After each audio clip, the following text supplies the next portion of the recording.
Kaze mu kiganiro wiriwe main cyo kuri uyu munsi tugaruka ku matora azoba hano muri Amerika kw'itariki ya 5 ukwezi kwa 11 umwaka wa 2024 azotorwa mukuru w'ico gihugu akaba azotorwa muri rusangi uwo munsi mugabo muri rusangi abazotora bazoba bagiye kwemeza abandi bantu 538 abo bita ba grand électeur muri rw'igifaransa akaba ari bo mu kwezi kwa 12 bazotora Prezida wa Amerika. Aya n'amatora atunganijwe ku ncuro ya 60 muri kino gihugu ca mbere ca rutura ku isi. Umukuru w'ico gihugu Joe Biden hamwe n'uwo yasubiriye Donald Trump bakaba ari bo bakandida babiri bari bemejwe muri aya matora.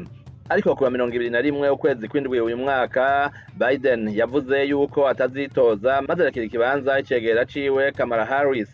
Vyatewe n'uko Biden w'imyaka 81 abantu batari bake harimwo ibihangange vyo mugambwe wiwe w'abademokrate bavuze yuko aremerewe n'imyaka kandi atagishoboye gutwara. Nijyambere muri Amerika mu gihugu wakiri ku mabanga kandi umugambwe wiwe wamaze kumutanga nk'umukandida bashingingo. N'amatora yitezwe cyane. Mbere yuko twinjira muri kino kiganiro nyezina nk'uko vyama reka tubanze twumvirize amakuru y'ingenzi yo ku isi dushikirizwa n'umugenzi wacu niyo nkuru.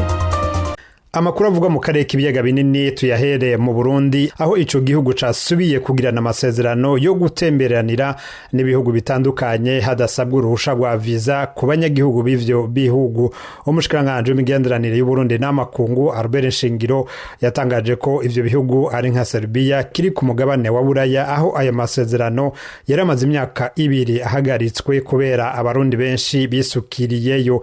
Ibindi bihugu ni nka Benin na Singapore. Uburundi kandi bwemeye ko nivyakenegwa buzurungika inteko za gisirikare gufasha gucungera amahoro n'umutekano mu gihugu ca Haiti. Bazoba basanzeyo abanyakenya barenga 400 bamaze kurungikwayo kuva uno mwaka utanguye. Yamara naho Albert Shingiro yavyemereye umushikiranganje wa mbere wa Canada mu nama barimwo i New York muri Leta Zunze Ubumwe za Amerika ntaratomora neza igitigiri n'igihe bazogira. Ico bikoze ni kibuga bamenyereye kuko abapolisi b'u Burundi bigeze kuja muri ico gihugu ca Haiti mu gikorwa nk'ico mu myaka y'ibihumbi 2010. Iyindi nkuru ivugwa cane ku Burundi ni cegeranyo c'intumwa idasanzwe ya ONU Fortune Gaitazongo.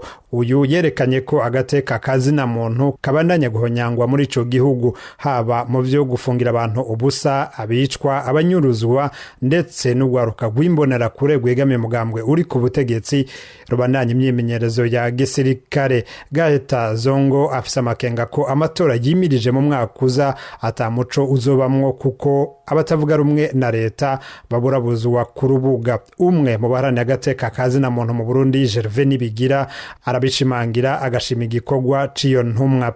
Aho hariho ihonyangwa y'atazira muntu rirenze urugero, aho hariho abantu bafatwa bataciye amategeko, abanyuruzwa, abicwa, kandi hariho kandi nyene uyu munsi hariho abamenyeshamakuru uyu munsi bariko baratebwa ubwoba bigatuma uyu munsi hadashobora kuboneka amakuru yizewe. Rero uruhara rw'intumwa idasanzwe jeje kuraba nyine yataza mu mutifashe mu Burundi ni ntangere mu bino bihe kubera afise akamaro kadasanzwe aho yerekana amabi ariko akorwa mu gihugu cy'u Burundi agatanga ivyegeranyo birimwo ibyo byose hamwe n'ibyemezo vyerekana yuko amabi yakozwe. Rero uyu munsi kugira ngo iyo ntuma idasanzwe bakenewe yuko kimwe ciwe gisubirizwa kikongerezwa kubera uyu munsi ni igihe kidasanzwe aho kucumundi cegereje amatora katuzi yuko amatora mesosi yama jana n'amabi menshi.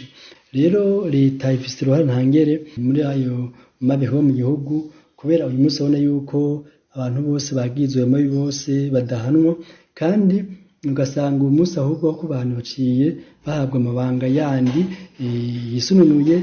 Ikinyamakuru Africa and World cashize ahabona imishahara y'abaperezida bo muri Afrika. Mubo mu karere ka Afrika y'ubuseruko uhembwa menshi ni Prezida wa Kongo Felix Antoine Tshisekedi ahembwa amadolari 17,000 agakurikirwa n'Ubuganda Yoweri Kaguta Museveni ahembwa amadolari 15,600. Uwa gatatu n'uwa Kenya William Ruto ahembwa 6,200 y'amadolari. Ku rutonde rwa kane haza Prezida wa Sudani y'Epfo Salva Kiir ahembwa 5,000, hanyuma uw'u Rwanda Paul Kagame ahembwa 4,500 y'amadolari, hagakurikira uw'u Burundi Evariste Ndayishimiye ahembwa 3,900. Uwa nyuma kuri urwo rutonde ahembwa make ni Prezida wa Tanzania ahembwa 3,500 by'amadolari nk'uko ico kinyamakuru kivyerekana. Muri Kongo inkuru ivugwa cane n'abanyororo barenga gato 1,600 barekuwe kubera abenshi bagwaye bikomeye. Muri abo bahora bafungiwe mu ibohero rikuru ya Makara riri Kinshasa harimwo abarekuwe baraborejwe igufa bitagikunda ko batambuka, ko bicara, abafisi bikomere, abavyimbye amaguru n'amaboko, abacitse bimwe mu bihimba vy'umubiri n'ibindi. Umushikangana n'ubutungane Constant Mutamba yatangaje ko bibabaje kubona abanyororo baborezwa igufa. Iryo bohero ririmwo abarenga 15,000 kandi rifise ubushobozi bwo kwakira abatarenga 1,500, no kuvuga abari munsi yabo barekuwe. Abaharana agateka kazina muntu nka Jean-Claude Katende atwara ishirahamwe Asado bati Pour nous estimons que ces personnes devraient être libérées. Ku bwacu abo bantu batagezwa kuba bararekuwe kera iyo abategetsi baba baravyitayeho, kuko bari bafungiye ubusa atamadosiye bafise, abandi barejejwe ariko ntibasohoke. Makara ni nk'igihugu mu kindi aho amategeko adakora, ahasa nahibagiwe. Un territoire de non-droit, un territoire abandonné. Tukivuga kuri Kongo nyene, ibiganiro vyari hagati y'ico gihugu n'u Rwanda bibera i Rwanda muri Angola vyarahagaze. Icegera co muvugizi wa leta y'u Rwanda arimo kurarinda yabwiye itangazamakuru ko ivyo biganiro vyari bigeze kure, cane ko hari amaze gufatwa ingamba zo kurwanya imiharigwana cane FDLR. Uyu munsi uko ibiganiro bigenda bigenda bigaragara udafite ubushake n'indi. Nyamara ejo bundi mu minsi ishize niwe wavuzaga kamo ko u Rwanda ari rwo nyirabayazana. Ntibikomeze kugeza igihe nyirabayazana azagaragarira, kuko nubwo yarangije kugaragara. Muye yaragiye hari akabitubwira ati twebwe tugiye gutanga ingamba z'ukuntu tuzahagarika FDLR. None sinzo ngamba yavuzivugaga atazizi ko zabayeho, yazivugaga kubera ko yari yizeye abasirikare bakuru b'igihugu cye, abakozi bo mu butasi bakuru b'igihugu cye bahuye nabo mu Rwanda nabo muri Angola, bakora izo plan, bakora iyo gahunda, barayemeza, bayereka umukuru w'igihugu, bayiha ministre w'ububanyi n'amahanga bati manuka ujye kuganira n'abanyarwanda n'abanyangola. Plan irahari, naho bwose ninde waturutse Kantarange akavuga ati stop nimubihagarike. Ntago bahagaritse ibintu bitari bihari. Bivuze ngo rero iyo haba ubushake bwa politiki, kuko ngewe nk'umuvugizi wa guverinoma uzi uko guverinoma yaba ari yacu n'izindi zikora, iyo byageze kuri uriya rwego biyobowe n'undi mukuru w'igihugu, nta wundi muntu ushobora guhagarika ikintu nk'icyo. Ku munsi wa kane w'iyindwi yarusha muri Tanzania hazoburanishirizwa urubanza igihugu ca Kongo citwariyemwo u Rwanda ko gishigikiye umuhari M23 ugwanya leta ya Felix Antoine Tshisekedi. Sentare y'umuryango wa Afrika y'ubuseruko ihuriweko n'ibihugu indwi bigize uwo muryango harimwo Kongo n'u Rwanda niyo izoburanisha urwo rubanza. Inkuru ivugwa ku isi ari nayo turangiriza ko ni bitero by'intambara biriko birakogwa n'igisirikare ca Israel ku butaka bwa Libani kuva mu mpera zindwi iheze. Igisirikare ca Israel gitangaza ko kiriko kirivuna umuhari w'iterabwoba wa Hezbollah uri muri Libani ushigikiwe n'ibihugu vy'Abarabu nka Irani, nawe nyene wagavye ibitero kuri Israel mu bubiko bwa gisirikare mu buraruko, abantu 39 bakasiga ubuzima. Ubu mu kwihora Libani kivuga ko abamaze guhitanwa n'ibisasu vya Israel barenga 600. Igisirikare ca Israel kivuga ko kizobandanya ivyo bitero mpaka gisambuye umuhari wa Hezbollah. Ico gihugu ca Israel gitandukiriye intambara muri Liban mu gihe niyo mu gace ka Gaza imaze umwaka urenga itararangira, aho kibandanya gutera umutwe wa Hamas. twugurure kino kiganiro na Abimukira mbere azitabira ubwa mbere amatora ya hano muri Maine mu buraruko bwa Leta Zunze Ubumwe za Amerika, akaba ari umwe mu bigeze guserukira mbere y'ishirahamwe Bekam ry'abarundi baba muri Maine. Atera akamo Abimukira afise ubwenegihugu nkawe bwa Amerika kwijukira kwitoza no gutora. Aganira na mugenzi wacu Ernest Ndayisaba. Kasho mbere ndabaramukije. Mahoro cyane. Musanzwe murabimukava muri Afrika hama mufise ubwenegihugu bw'Amerika. Amatora yimirije. Hari cyo mutubwira ngene mwitegura kuyajamwo? Ego. Amatora yimirije nk'abandi banyagihugu bose basanzwe bafise ubwenegihugu kandi bemerewe gutora. Twiteguriye na twebwe kuzotora kugira ngo duterere mu vyerekeye kuba twotora abazoturongora. Ugatwe kiwande rero nizoja mu matora nk'abandi. Haco ubizi ko bikumira mu kuja mu matora hano muri Amerika barabimukira? Sindabaza neza ngo numve ko hariho abantu baba bashobora kuba bikumira muri ico, ariko ico nzi co nuko iyo uhabwa ubwenegihugu biri mu nyigisho zitangwa no kutumenyesha yuko buba ari uburenganzira bw'umuntu, na cane cane ko gutora indongozi biba ari igikorwa kiraba umwenegihugu wese. Rero niyo abantu bariho nibaza yuko boba kumbure badafise amakuru akwiye no kumva kandi yuko gutora ari uburenganzira bw'umunyagihugu, na cane cane ko bavuga ati ijwi rimwe rirashobora guhindura ibintu. Umva rero ko kudatora ko bari nko guhemuka, kuko indongozi ziba ziboma kuturongora tuba tugomba guparticipa mu kugira ngo gutorwa kwabo tube turimo. Mbe ko mbona hano mu bimukira bavuye bari hano muri Amerika bafite kuba bitandukanye, ari kuja mu manza, ari kuja gusenga, ari kuja mu bindi bikorwa bibahuza. Ico gikorwa cyo kuhimuriza abimukira bari ngaha muri Amerika kuja gutora, ivyo hariho ubizi biba canke bisanzwe bikorwa? Uyu mwaka niho jewe nzoba nemerewe gushobora kuba notora. Sindumva yuko hoba hariho abo bariko barakora ico gikorwa. Ico nzi co nuko hariho benshi usanga iyo hegereje amatora baca ku nzu. Narigeze kubibona mu myaka iheze igihe hoba ari himirije amatora y'igihe batoye inzego ziriko ziraheza imanda. Sindamenya rero ubuye sindabona abo bari kuri ico gikorwa, ariko hamwe bo batahari nibaza yuko gikenewe yuko hagira abantu bafatiye mbere bakamubiriza abandi kugira ngo tuze dusidukane niyo afise ubwo burenganzira tuje gutora abaje kurongora. Uruhara rw'umwimukira muri Amerika kuja gutora rufasha iki mu bimukira? Rufise akamaro kanini cane, na cane ko usanga uko tuza ngaha tugenda turaronka amasitati atandukanye. Hari abaronka ubuhungiro hanyuma bakava ku buhungiro bakaronka kuba abantu baba ngaha abo bita Prezida permanent, hama ukava kuri ivyo ukashobora kuronka ubwenegihugu.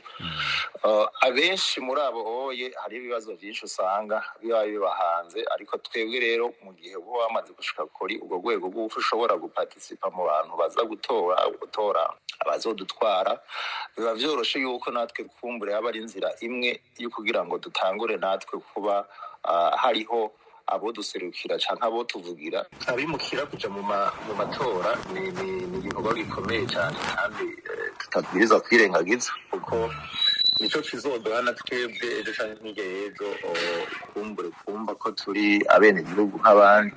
Kandi mbere nongeye ko nuko ntabwo twemerewe gusa gutora, ariko turemerewe no kwitoza. Rero twemerewe no kwitoza vyumvikana ko ejo canke hirya y'ejo abahimibwa bageze kuri ubwo rwego rwo gushobora kwitoza no gutora, mu gihe nabo bohagurukira icarimwe bakaja mu matora nk'abandi, bizotuma ejo ingingo zishobora gufatwa ku neza y'abanyagihugu baba nabo barimwo mu bafata izo ngingo, hama bikagaruka kutugirira neza rero twese nk'abanyagihugu, nk'abayimigra bari ngaha ndetse n'abandi banyagihugu abasangwa bo ngaha.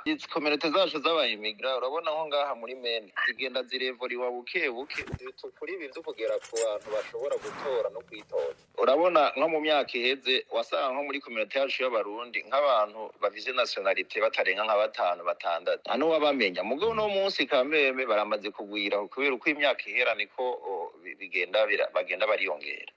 ubundi ko hari turi benshi abasigaye gusa kurondera cadre mbega abo bantu bari benshi bamaze kuronka nationalité niye cadre bokoreramwo bohuriramwo kugira ngo baganire kubijanye n'uruhara rwo kwitoza no gutora no guparticipa muri aya matora yo mu gihugu tuba turimo.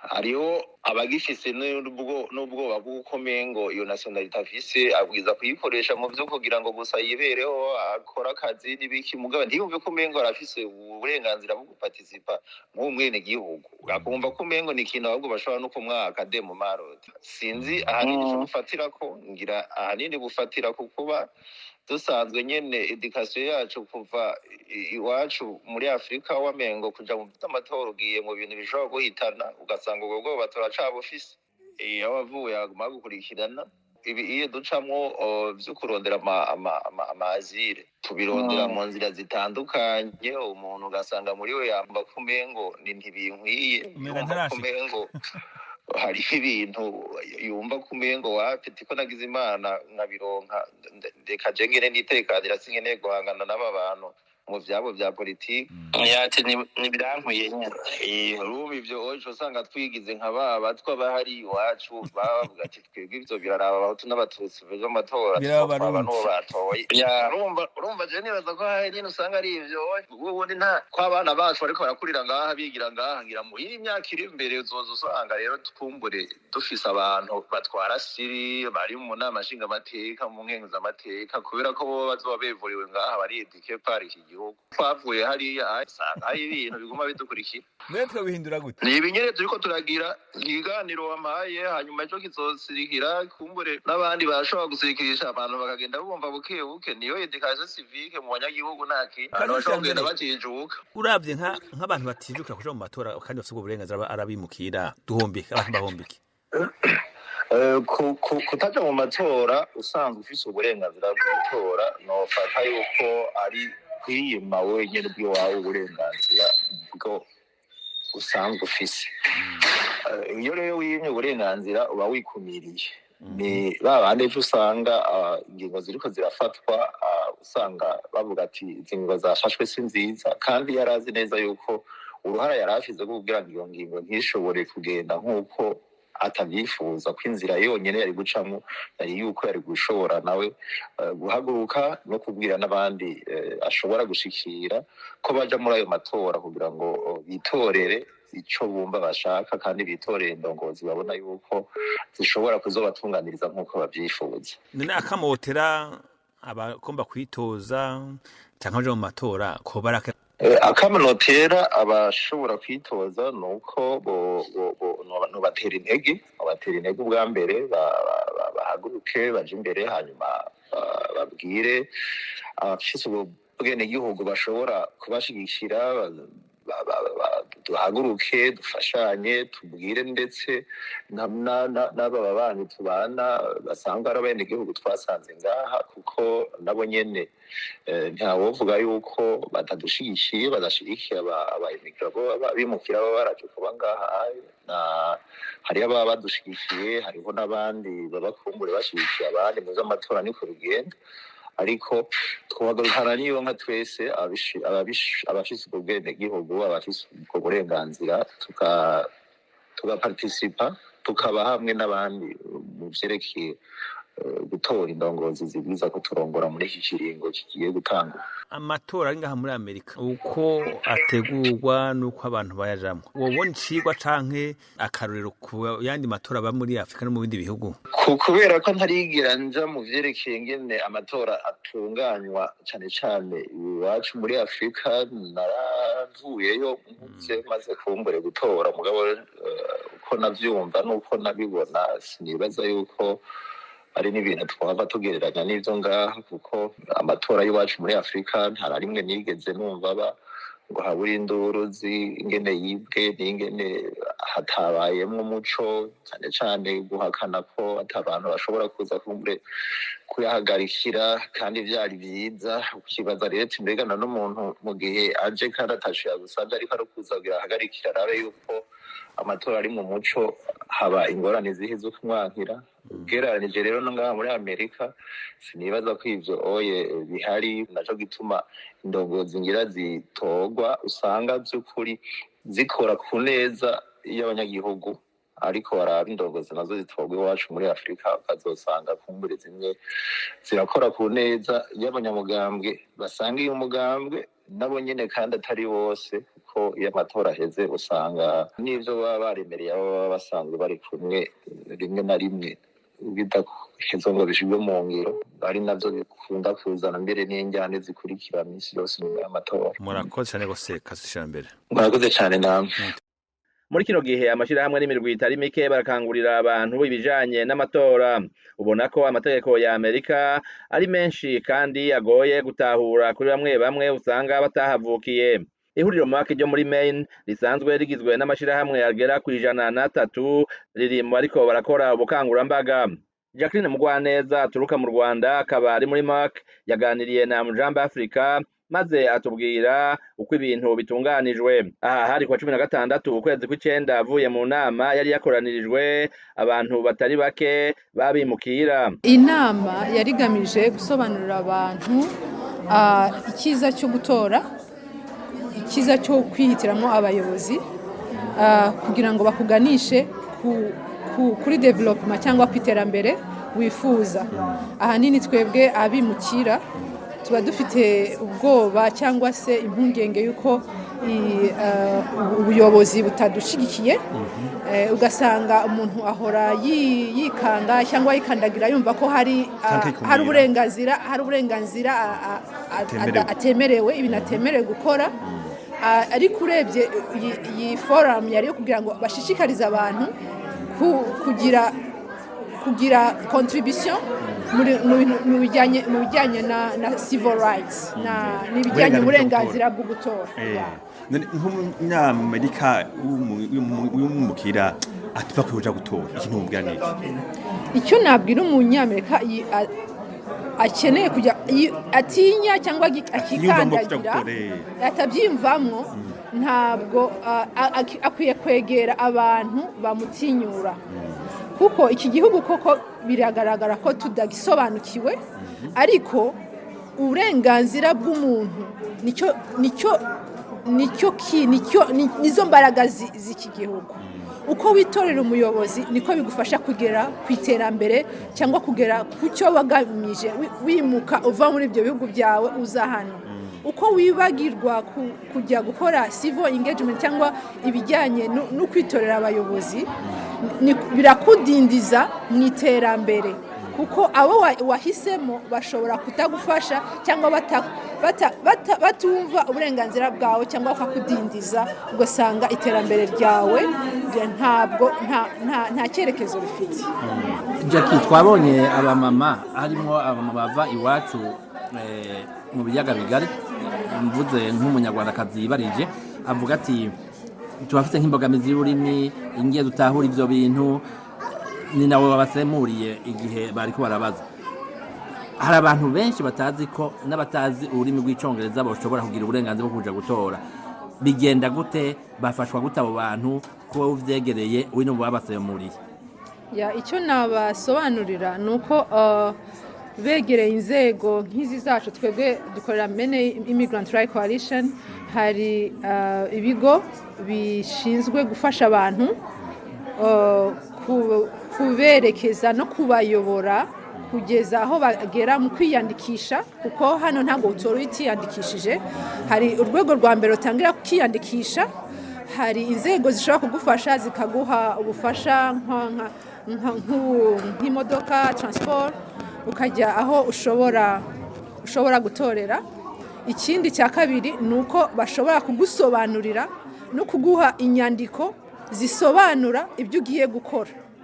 Ntabwo bazagutorera, ariko baragusobanura, bakaguha interpretation cyangwa brokerage, cultural brokerage services, kugira ngo ushobore gusobanukirwa neza igikorwa mbere y'uko ubikora nta mbogamizi yagombye ko haba ijyanye n'ururimi kuko hano igihugu kiradufasha kugira ngo tubone ubufasha butugeza ku cyo twifuza kugeraho cyaba kijyanye n'amatora cyaba kijyanye n'ubuvugizi cyaba kijyanye n'ugusemuzi cyangwa se guidance nibaza uko ari nk'ubuyobozi kuyobora umuntu kugeza icyo ashifuza. hari umuntu ashaka kuvuga ati akajwi kiwanje kamwe karakenewe kweli rimwe kongera rimwe bikora kabiri ntabwo wavuga ko ijwi rimwe niryo ritangirira andi majwi yose cyangwa se ijwi rimwe umwe ashobora kuribura kugira ngo atsinde cyangwa ashobore kuba umuyobozi w'igihugu. Ubwo rero iryo jwi ryawe rishobora kuba rya rindi rimwe rituma wa undi wifuzaga atabona intebe nk'uko wayishakaga. 1+1 = multiple. Jackie urakoze cyane kuri kino kiganiro uhaye Amujambo Africa. Murakoze kunyumviriza no kumpa ijambo. Mwakoze mwebwe mwese mwakurikiye ikiganiro wiriwe main cyo kuri uyu munsi. Tubibutse ko muri Amerika umuntu wagiye gutora atavyemerewe n'amategeko ariko tarikomeye rishobora guhanishwa umunyororo canke naho ku bantu bataronka impapuro babimukira bashobora gusubizwa mu bihugu byabo kugahato canke ahandi. Eroje uri kaneza nakibateguriye ndabifurije kuroranirwa mu byanyu no mu banyu naho ubutaha.